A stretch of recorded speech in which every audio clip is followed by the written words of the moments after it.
याद है ये पुल। आज मैं इस पुल के इतिहास के बारे में बताती हूँ। नमस्ते, मैं पूजा गुप्ता NRM टीवी न्यूज में आप सभी का स्वागत करती हूँ। दोस्तों, इस पुल को आप ध्यान से देखिए। ना तो ये कंक्रीट से बना है, ना ही इसमें छड़ पड़ा है, ना ही इसमें सीमेंट यूज किया गया है।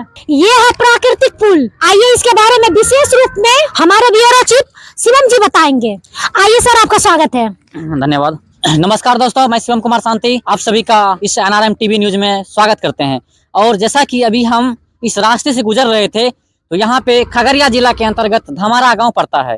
और आप सभी जानते हैं जो सदियों से हम लोग जो है एक मतलब मुख्य सवारी जो है रेलवे जिससे हम लोग देश के इस छोर से उस छोर तक चले जाते हैं और कहीं ना कहीं यात्रा करते हैं। तो पहले किस चीज पे हम लोग यात्रा करते हैं, जैसे पुल बना हुआ है वहां पे दिखाते हैं आपको, वहां पे सीमेंट का पुल बना हुआ है। लेकिन पहले इतनी साधन नहीं थी तो सीमेंट का पुल तो नहीं बन पाता था। लेकिन प्राकृतिक का ये पुल आपको दिखा रहे हैं जो लकड़ी का पुल बना हुआ है, लकड़ी और लोहा का पुल बना हुआ है। यहाँ पे सदियों पुरानी ये पुल है, जैसा कि आप सभी को दिखा रहे हैं, जो अभी तक भी डैमेज नहीं हुआ, अभी तक मजबूती के उसी छोर में खड़ा हुआ है, उसी हाल में है और अभी तक भी कुछ ज्यादा खास डैमेज नहीं दिखा रहा है। जैसे लकड़ी का पुल है, इस पे आप लोग कल्पना कीजिए जो रेलगाड़ी चलती है, कितनी बड़ी रेलगाड़ी होती है, उस पे सवारी बैठे हुए रहते हैं और रेलगाड़ी चलती थी।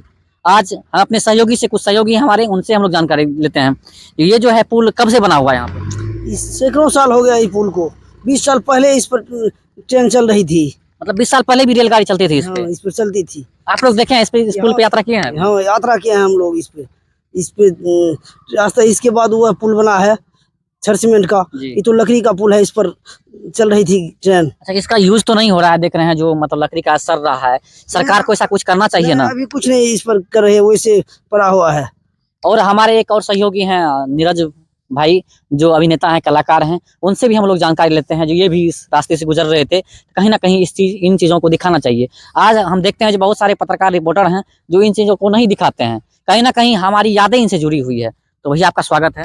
सबसे पहले NRM टीवी देखने वाले हमारे जितने भी दर्शक हैं सबको प्रणाम, सबको नमस्कार। और आज जब इस पुल का स्ट्रक्चर आप देखेंगे तो ये जो साल है, ये जो पुल की मोटाई है, निश्चित तौर पे दिख रहा है किसी पेड़ को काट करके यहाँ लगाया गया। और आप देख सकते हैं ना तो इसमें छड़ है, ना सीमेंट है, ना बालू है, उसके बावजूद इसकी मजबूती को कोई नकार नहीं सकता था। और ये तो जितना ऊपर है उतना ही इसका भाग नीचे है। और आज भी सैकड़ों साल के बाद, सैकड़ों साल नहीं तो लगभग 60-70 साल तो निश्चित तौर पर इस लकड़ी को हुआ है, आज भी अपनी उसी मजबूत अवस्था में खड़ी। पहले के इंजीनियर को हम लोग देखते थे, देखिए कितने बड़े मतलब पेड़ पे पुल बना दिए। आज का इंजीनियर ऐसा है कि आप देखते हैं जो रोड के ऊपर नाला बना देता है, मतलब रोड के नीचे नाला नहीं, मतलब रोड के ऊपर नाला बना देता है। मतलब भ्रष्टाचार कितना बड़ा कर रहा है। देखिए आप इस पुल का स्ट्रक्चर आप देखेंगे तो इसमें कोई एलिवेटर नहीं दिया गया। बिल्कुल इसको जब मैं इसका एक हिस्सा आपको दिखाना चाहूंगा किस तरह से इसको सांचे में फंसाया जाता था। आप एग्जांपल लीजिए, जैसे ये पुल है और पुल का ये हिस्सा इस तरह से बनाया जाता था कि ये इस सांचे में, आप इस सांचे को, मैं चाहूंगा हमारे कैमरामैन इसको दिखाएंगे,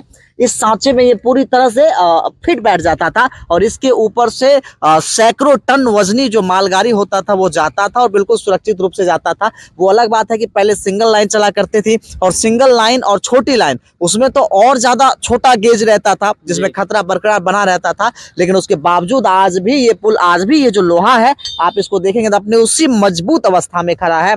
सैकड़ों साल होने के बावजूद भी, सैकड़ों साल ना हो तो 50 साल होने के बावजूद भी आज भी नाम मात्र का जंग लगा है। तो पहले की मजबूती और पहले की जो स्ट्रक्चर थी वो निश्चित तौर में काबिले तारीफ थी।